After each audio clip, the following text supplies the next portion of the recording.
Hello guys, 4-on-1 battle தான் guys பார்க்க போகிறோம். இந்த பேபிளேடுக்கும் மெட்டலில் இருக்கிற இந்த 4 பேபிளேட்டுக்கு தான் கைஸ். 4 பேர்த்த இவன் டிஃபீட் பண்ணுவானா? ஃபர்ஸ்ட் டைம் அதுவும் நம்ம 4 பேர்த்துக்கும் ஒருத்தனுக்கும் பேட்டில் போட்டு பார்க்க போகிறோம் கைஸ். ஓகே, பார்த்துருவோம் யார் ஜெயிக்க போகிறாட்டு. இந்த வாட்டி இவனை தான் ஃபஸ்ட் லான்ச் பண்ண போகிறோம். நேற்று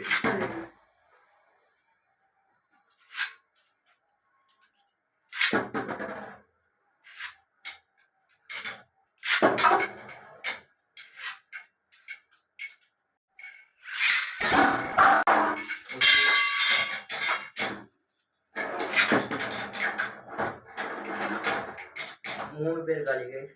ஒரே ஒருத்தன் தான் பார்க்கலாம். ஜெயிப்பானா?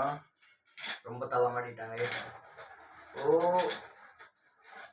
ஓகே கைஸ், 4 பேர்த்த தோக்கடிங்கனாலும் தலைவன் சிங்கிளா 3 பேர்த்த ஆர்டர் பண்ணிட்டாங்க.